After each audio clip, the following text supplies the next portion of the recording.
नमस्कार. कोण होणार मराठी शाळेचा करोडपती या आपल्या नवीन उपक्रमामध्ये सर्वांचं स्वागत. आजचा आनंददायी शनिवार आणि आपण सर्वांसाठी आदर्श असा उपक्रम करतोय, ज्या उपक्रमाचं नाव आहे मराठी शाळेचा करोडपती, अर्थात सामान्य ज्ञान स्पर्धा. जो विद्यार्थी जास्त प्रश्नांची उत्तरं देईल त्याला आपण आपल्याकडून एक छोटीशी भेट देत आहोत आणि ही भेट फक्त प्रोत्साहनपर राहील, पण खऱ्या अर्थाने आपल्याला तो आनंद वेगळा मिळेल की आपले प्रश्न पाठांतर होतील आणि दुसऱ्यांसाठी आपला हा उपक्रम आदर्शवत ठरेल. चला सुरुवात करूया. आजचा कार्यक्रम कोण होणार मराठी शाळेचा करोडपती. आवाज नाही येते बाळांनो तुमचा. कोण होणार मराठी शाळेचा. चला, आपल्या या स्पर्धेसाठी आपण 3 गट नेमलेले आहेत. पहिला गट आहे गुलाब गट. जोरदार गुलाब गटाचं स्वागत करूया. दुसरा गट आहे आपला मोगरा गट. मोगरा गटाचं स्वागत करूया. आणि तिसरा गट आपला झेंडू गट आहे. झेंडू गटाचं सुद्धा स्वागत करूया. चला, तिघे गटांचं स्वागत आपलं आहे आणि आता वळूयात मुख्य प्रश्नांकडे. प्रश्न पहिला आपला झेंडू गटासाठी सुरू होतोय.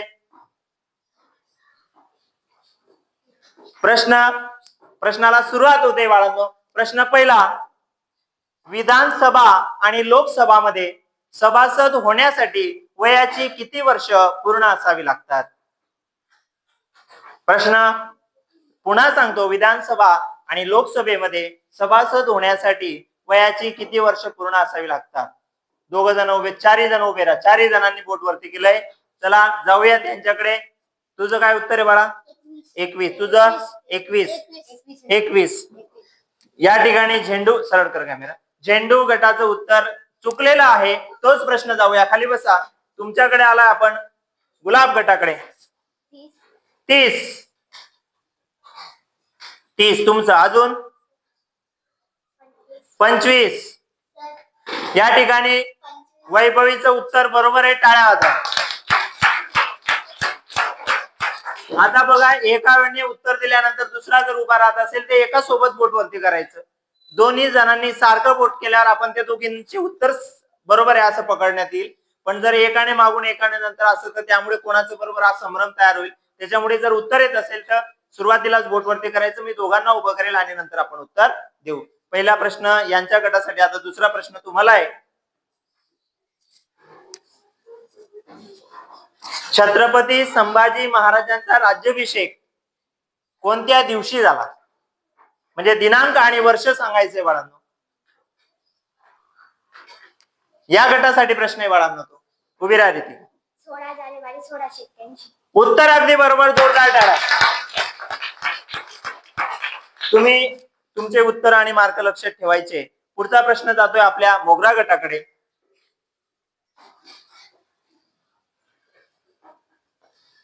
महाराष्ट्रातील विधानसभेमध्ये किती सदस्य आहेत याचे तुम्हाला मी ऑप्शन देतोय. त्याच्यामुळे ऑप्शन मुळे सहज आणि सोपा तो प्रश्न होईल. पहिला ऑप्शन आहे 188, दुसरा ऑप्शन आहे 288, तिसरा ऑप्शन आहे 388, चौथा ऑप्शन आहे 488. तुमच्यासाठी हा प्रश्न 2 नंबरच्या गटाचा. चल लवकर श्याम. 288 अगदी बरोबर. जोरदार टाळ्या. महाराष्ट्राच्या विधानसभेमध्ये एकूण 288 सभासद असतात. पुढचा प्रश्न जातोय आपल्या मोगरा गटाकडे. महाराष्ट्राच्या उत्तरेला कोणता पर्वत आहे.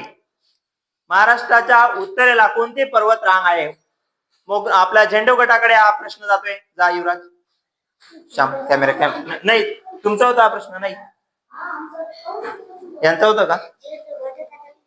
बर, झेंडू गटाकडे. पण प्रश्न कोणाचा आहे. झेंडू त्यांचा आहे प्रश्न. हा बोला दोघी जण. कळसुबाई. तुमचं उत्तर चुकलेलं आहे. हाच प्रश्न यांच्याकडे जातोय. महाराष्ट्राच्या उत्तरेला कोणती पर्वत रांग आहे. सातपुडा. अगदी बरोबर. जोरदार टाळ्या. सातपुडा पर्वत रांग आहे. पुढचा प्रश्न पुन्हा तुमच्याकडे येतोय.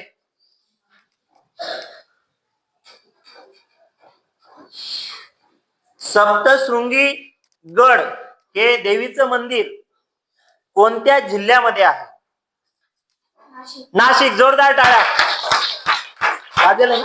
काजलसाठी जोरदार टाळ्या. सप्तशृंगी गड हे प्रसिद्ध देवीचं मंदिर नाशिक जिल्ह्यामध्ये आहे.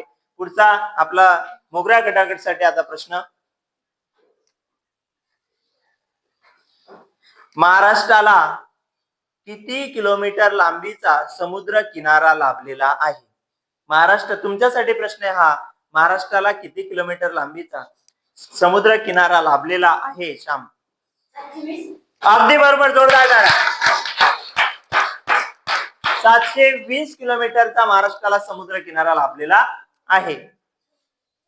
पुढचा प्रश्न आहे मोगरा गटासाठी, हे झेंडू गटासाठी.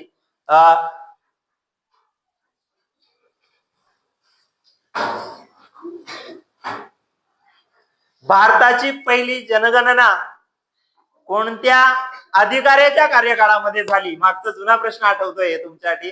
तर भारताची पहिली जनगणना कोणत्या अधिकाऱ्याच्या कारकिर्दीमध्ये झाली? Lord Mayo. जोरदार टाळ्या. लॉर्ड मेयो यांच्या कार्यकाळामध्ये झाली. बरोबर. पुढचा प्रश्न. तुम मुझे खून दो मैं तुम्हें आजादी दूंगा हे घोषवाक्य कोणाचे होते? तुम मुझे खून दो. लाल बहादूर शास्त्री. उत्तर अगदी चुकलेलं आहे. श्याम, चाल पटकन. हा, नेताजी सुभाष. अगदी बरोबर. नेताजी सुभाषचंद्र बोस.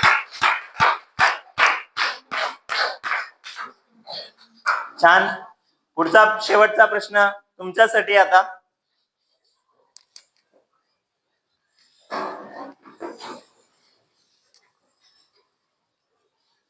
तेलंगणा या राज्याची राजधानी कोणते शहर आहे? शेवटचा प्रश्न आहे. तेलंगणा राज्याची राजधानी कोणते शहर आहे? चला, झेंडू गटासाठी हा प्रश्न आहे. येते तुम्हाला नाही? हा, नागपूर. उत्तर चुकलेलं आहे. नागपूर आपल्या राज्यामध्ये. मुंबई. हैदराबाद. हैदराबाद. 3 जणींचं उत्तर बरोबर आहे. जोरदार टाळ्या. कोण? उभे राहा. 3 जणींचं उत्तर बरोबर आहे. तुम्ही बोललेच नाही बाळांना. ठीक आहे. अशा प्रकारे आजचे या ठिकाणी प्रश्न संपलेले आहेत. एकदा तुम्ही दिलेल्या छान उत्तरांसाठी जोरदार टाळ्या. हा, आणि काम चालू आहेत ना? बघा, आजची जी स्पर्धा आहे, पहिल्यांदा स्पर्धा रेकॉर्ड झाली पण माईक चालू केलेला नसल्यामुळे ती स्पर्धा पूर्ण झाली आणि नंतर कळालं माईक चालू नव्हता, त्याच्यामुळे दुसऱ्यांदा स्पर्धा झाली. पहिल्या स्पर्धेचा विजेता हा सुहास होता. सुहास उभा राहा. सुहाससाठी एकदा जोरदार टाळ्या. आणि आजच्या स्पर्धेची विजेता पुन्हा किती झाले तुझे? 3. तुझे 2. श्याम 3. 1. या रितिका, श्याम, सुहास या